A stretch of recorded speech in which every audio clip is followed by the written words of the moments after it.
Welcome to the Standout Women podcast. I'm your host, Michelle B Griffin, aka the brand therapist and founder of Standout Women Media. As an author, speaker, and certified personal brand and PR strategist, I'm here to empower and elevate women just like you to get visible, build your personal brand, and own your lane as a visible brand authority and thought leader in your space. I'm super excited you're here. Now let's get going with today's show. Welcome back, everybody, to this week's episode of Standout Women Live. I am your host, Michelle B Griffin, and I am thrilled to introduce to you another woman who is standing out and owning her lane. Today, we're going to talk about a subject that's near and dear to my heart. So welcome to the show, Natalie Hales. Oh, thank you so much for having me, Michelle. I'm so excited to be here. For those who are just getting to know you, Natalie, because we're going to geek out on all things branding, niche and positioning, standing out, hence the name Stand Out. Can you please give everyone a quick overview of who you are, where you're from, what do you do, and how do you help people with what you do owning your lane? Yeah, well, I'm Natalie Hales. I'm a brand strategist for financial advisors. I've been in financial services for the last 14 years. I've had my own business for the last 2. I specialize in helping advisors discover their niche, craft their positioning, and then tell their stories for their ideal clients. So we're going to talk about what you're doing, first, how you did it for yourself, and then there's so many lessons to be learned and applied from what you're doing for clients, because you came on the radar, I guess, I don't know, maybe we connected like 2 years ago, and you just really stood out like this person, Natalie, just knows her stuff. And then I love the fact that you are top of mind. Even if I need someone to like a brand strategist for financial advisors, you are so top of mind. You crafted that niche, owning your lane from the get-go. And before we went live, you told me, oh, I started this from the beginning. You're not one of these people that kind of were fiddling around, kind of going broad and then had to find your niche. So tell us a little bit about that story. You're right, though. I think a lot of people do. They start very broad and then eventually they narrow down. And there's absolutely no problem with that. If that's the way you feel comfortable in starting your business. Having been in marketing and doing branding for over a decade now, I just know what works and what doesn't. And I'm just a very firm believer in, like you say, narrowing down or finding your lane. And with advisors, I call it niching. And so for me, the way that I work with advisors is to help them niche, is to understand their background. And so that's really where I started. What was my own personal story? And I knew I always wanted to have my own business one day. It was really doing that deep dive work that I needed to do for me to understand, like, why did I even get into this business? And what is the story around that? What were those things that happened in my life that were absolutely transformational that essentially got me to where I am today? For me, it was taking that step back and doing that thinking work to then realize, oh my gosh, like, of course, this is what I should be doing. And of course, this is who I should be doing it for and how I should be doing it. And so I did a little bit of that discovery work on myself and then moved into, the next step of things, which is branding myself. And so coming up with that positioning and tying that back to my story, before developing those different stories, right? Developing that founder story, developing that company story and that client story that I needed to have in my back pocket, because I don't really believe in pitches per se. I think people really resonate more so with stories. And so that's how I develop my own positioning. And that's how I work with advisors to help them develop theirs.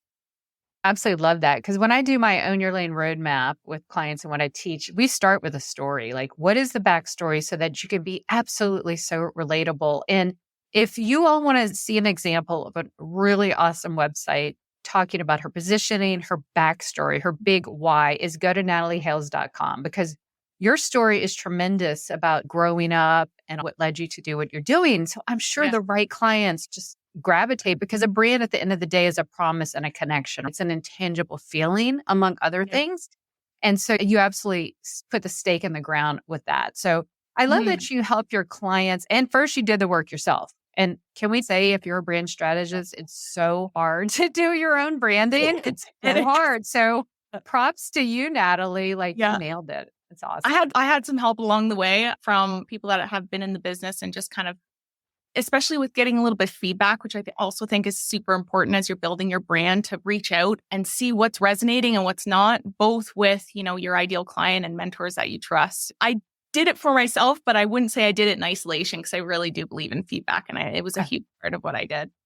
That's why clients come to me because it's just so hard or they're frustrated. I'm sure to you too. They're just not getting the traction because we need that help. So you left corporate to start your own business. You told me before we went live, that you hit your specialization because you did that work. You did that foundational first focus work, which I highly believe will get us farther faster. You are really, as you say, the category of one for the only brand strategist out there that is helping financial advisors. That's a big sticking point.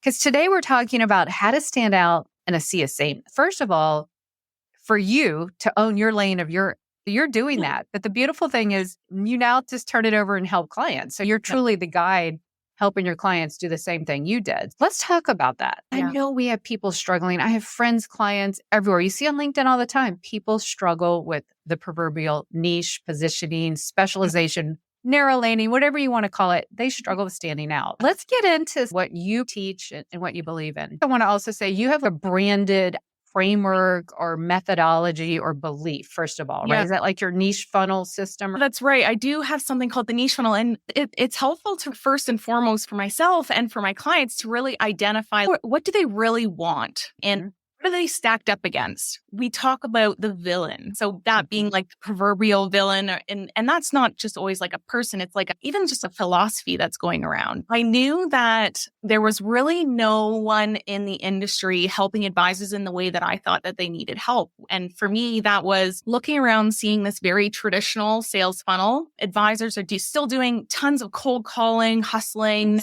events. And, some people just love that hunt. But it is exhausting. Building a personal brand can get you there a little bit easier. I mean, that's what's going to get you a lot more of that inbound and that notoriety and the authority. And so I knew that I really wanted to help advisors kind of transition away from this hustle 24/7. And I knew that they really needed to focus down in who they were serving. You really tons of jargon out there and financial advisors talking about, I can help you with your financial future. And it's just not resonating. A lot of it's just not hitting the mark because they're speaking so broadly. Their words are broad. Who they're targeting is broad. I knew that they had to get a lot more narrow in who they were speaking to. And so that the villain that, if for financial advisors really is this traditional sales funnel, and the new way is the niche funnel, understanding your target audience, understanding who is it that you want to actually connect with and targeting your marketing towards that. Targeting your marketing isn't like, I need to change my entire business, even though a lot of that does happen in a lot of positive ways. But I mean, financial advisors, they just need a lot of help to understand it's not as scary as you think. It really is just going out there and changing your marketing to actually resonate with a specific target audience. And so that's where we needed to start. We needed to get more specific. I love the flip of the sales funnel to the niche funnel. And, the word niche, much like a personal brand, gets a bad rap. There's just so much around it, right? Yeah. But it kind of goes deeper. It sounds like what you're doing, what I advocate. Let's find where you want to go, who you want to serve, the problem. Let's talk in their problem language, not the build your future, financial, all the jargon, BS, cliche stuff. Let's just bust that out, clear the path, start fresh, and then just start getting in on their language of the customer's problem because you're positioning yourself as the only solution, just like you are, Natalie. You are truly living this example for your clients. Did you develop the niche funnel right away, or did all this kind of come as you got out there? Because that's another thing I tell clients. When you have some of that foundation, you're going to get really clear and confident, but then you're going to start seeing the market react and things are going to start coming to you faster. So did that come first or did that flow a little bit later? It flowed a little bit later, but I wouldn't say like too much later. I wanted to speak directly to financial advisors, so I knew who I was talking to right off the bat.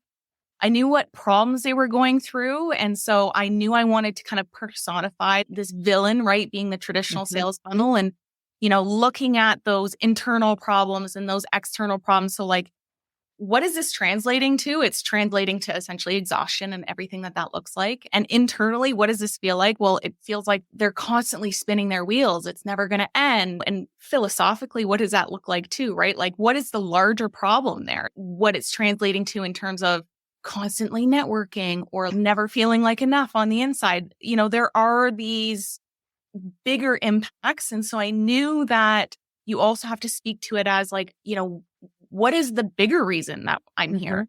And that led back to my own story, right? Wanting to make sure that as many people as possible understood the value of financial advice and had the opportunity to understand what good financial advice could actually do for them. And so everyone needs to have that higher mission. Yeah. And that's what actually led to me developing the niche funnel, understanding those things, and then getting out there for a little bit in the market and just kind of testing that. And I always recommend this to financial advisors too. Once you know who you're targeting, then get out there and start talking about the problems that they're experiencing and see what's resonating most, because you're going to want to eventually pick this one villain that really is something that you want to start developing your processes around. And so, yeah, I took a few months to really just like get those problems out there and really understand where they were actually having the challenges. And then you really double down on one main villain, one main problem, one main thing, and you develop a solution around that. And that's why it took a few months for me to develop my process. Once I understood, okay, I need to position myself as a guide. I need to make sure that I'm talking to them about the authority that I have in the marketplace and sharing that with them. But at the end of the day, they want to know how I'm going to solve their problem and that I have a plan to do that. This is another way to stand out in the sea and sameness. Let's kind of go along what we're talking about here. So first, find ideal person you want to serve. And that makes a lot of sense if you're equipped to do it. You spent 10, 15 years in marketing financial services. You were so equipped. You saw a market need. You knew I'm equipped and I really want to help these people. You married it with a beautiful backstory from your childhood that just helped with that big brand North Star. All these just kind of fit together. So pick someone, pick the problem, get out there. You're going to see what lands and you're going to get the feedback. You have to get out there to get the feedback. You can't just keep planning and doing the stuff. Like at some point, do the work, get the guardrails, as I say, and get out there. And then a solution. But instead of just calling it the XY, you branded it. So guess what? Now I even have even more top of mind. You have the niche funnel formula. It flips status quo on the sales funnel where people are going out and doing the endless handshaking, business card, even the LinkedIn DMing. Oh my goodness, because I get that too. There's still those that are just mass DMing us on LinkedIn and the financial services. There's a better way. You've got to go see Natalie. I love that you branded it. Find and claim it. There is nothing stopping us in finding a really cool name, because you know what? Not only is that sticking an anchor point in my mind, that even helps me think that you have even more expertise because, she has a framework. That's what a thought leadership, that's thought leaders staff. Yeah. You have a framework. It's so important for those pieces to fall in place, but to be seen as an authority, to be seen as a specialist or someone with expertise, you're right. I think you do need to have this methodology of your own, and you want to be able to tell a story around it, and you want that story to be interesting. So like even your framework sort of needs to have a story. And I've tied that back to the villain being the traditional sales funnel, and then the solution being this niche funnel. And so talking about how back in the day, you'd be talking to everybody and just everybody under the sun. And then eventually maybe a few of those people actually become clients. That's a whole heck of a lot of work, time, energy, money for not as much payout versus when you flip that traditional funnel around and you start with understanding who you actually will resonate you and talking to them about the problems that they have and the solution that you provide, you end up not even needing as many people in that funnel and getting a whole lot more on the outside of the solution. You're getting a whole lot of people at the bottom of that funnel actually coming out and deciding to be clients because you've not only told them a story, but then you have spoken to them about the problems that they have in the ways that they care about in every single thing that you're doing, and just showcasing how you are the guide, you are the authority every step of the way. Not only does your founder story need to have those elements of authority and your company story, but then even things like your process. You can be seen as a thought leader just by tying your process into this niche problem or this narrow lane, because if everything is just so succinctly put together against this greater problem that you're trying to solve, it just feels so cohesive that people help but see you as an authority in your field. That's exactly how I teach the Own Your Lane roadmap, because once you develop this, then it's time to get out there with it. So Yeah. not only you can, get on social and start sharing your expertise. Down the road, if you want, you can speak to the right audiences. You can write a book or all of the above. You can just do a lot of things to get out there and be so well positioned and stand out in that smaller, granular way. And you're just expediting yourself and your impact profit so much faster. It just makes life so much easier, because then you're known not only for what you do, but then this branded thing that takes you farther faster. You land on podcasts. People suddenly want to hear about your framework, and you describe all that on podcasts in your industry. And it just keeps snowballing your effect, getting you in front of the right audiences. So when you do this cohesive work, this roadmap, the outcome goes farther. You're getting out there and you're getting the traction instead of the exhaustion of, oh my goodness, if I have to go to another networking event. And don't get me wrong, networking events are good, but you got to be very intentional and strategic and arm yourself with the right words. And people go to networking events and they don't have any cohesive message or how to say it. So how do we stand out? You got your branded ideas, frameworks. It doesn't even have to be that complicated, just something to help people anchor. Now let's get out there with it. So what do you teach? What is your next step to get out there and stand out?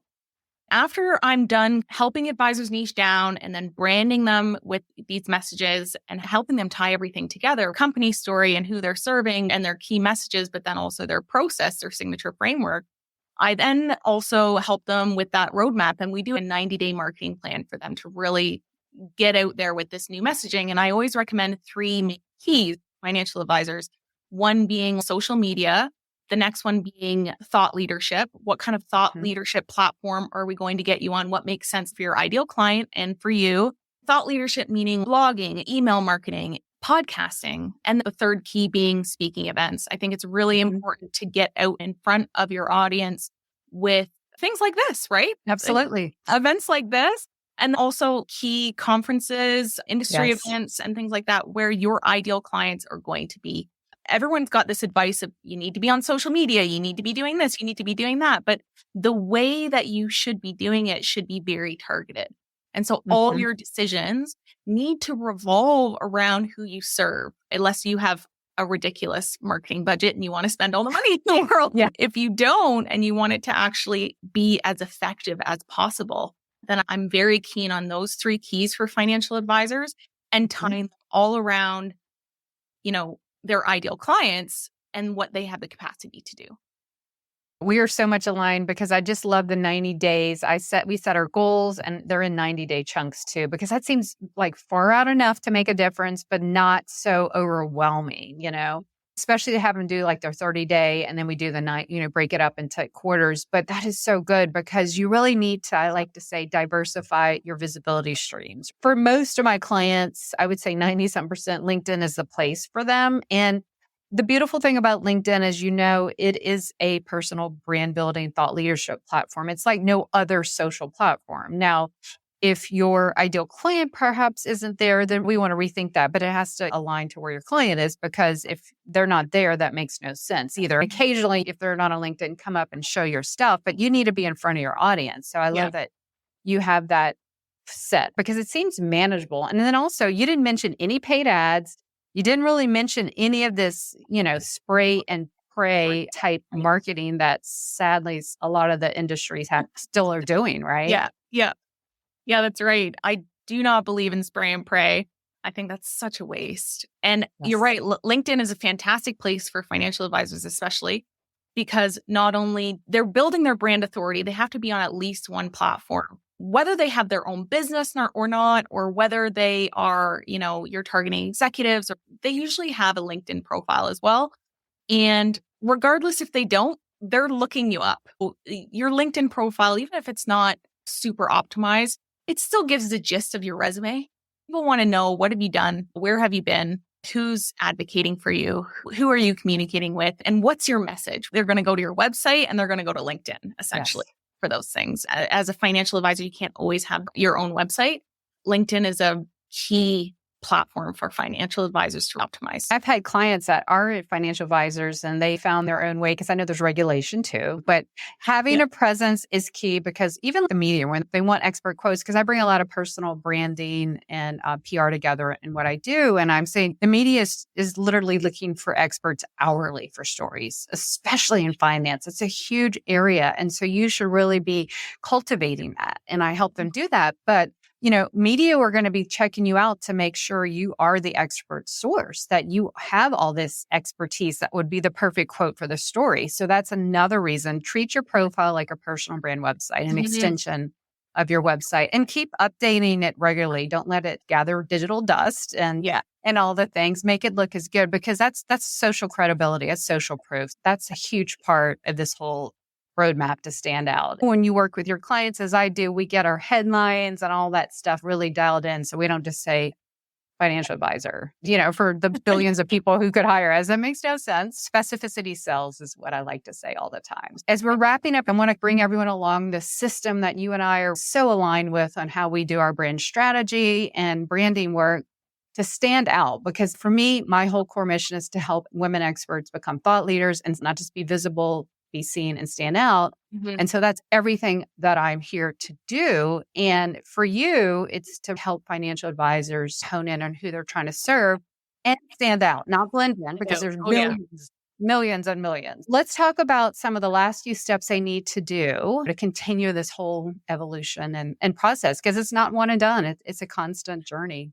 You're right. And so after you've been through the process of understanding who is that target audience and then branding yourself and your key messages, there is a bit of a phase where you have to flip over your marketing materials and make sure that your messaging is facing the public, because prospects are visiting those websites, that LinkedIn profile. So it's so important, even though some people are a little bit nervous about having that kind of honed in messaging, very honed in rather than the generic. I think it's so important because that's where prospects are checking you out. That's the most enticing places to go. And so you really do need to take some time after you're done branding, kind of flip over your marketing materials to be targeted towards who is it that you're trying to attract, regardless of the clients that you have. Who is it that you're trying to attract and who is it that you want more of? So take some time and flip over all those marketing materials. Like I said, it's the 90-day sprint and that continues, right? You don't really ever jump off the social media train. There's always opportunities to showcase your thought leadership on the social media platform that you're on. There's also opportunities to showcase speaking events. So one really does kind of collapse against the other. So, I mean, you really do need to kind of keep all three, like you said, up and running and updated as much as possible. That's one thing. I know we all get busy, but no one's going to do it for us. You might have a team, but someone needs to continuously keep updating and show your evolution of thought leadership, how it is growing. Because we are. When you're staying in these 90-day sprints, you're going to keep getting opportunities. You're going to keep getting all these things that add another notch to the social proof, social cred, the trust factors, the trust tokens, as I call them. So that's so important because the more people see, the more they just like, oh, you're the person for me. Some people just think if I just said it, we can forget it. But it's a constant thing. I tell clients and I teach this, look, when you are so absolutely crystal clear and you're getting this visibility, it just like you said, it's a wheel effect. It just keeps growing and evolving and you like it. It's fun because you're not on the struggle bus. You're making lives better in your zone of genius, owning your lane with what you love to do. And you see the difference. That makes you want to keep doing more. So I'm sure you see that as well with your work. Once you get started, it's continuing this type of work, getting the feedback along the way, which is inevitable with those three things. You really do start to develop your own points of view.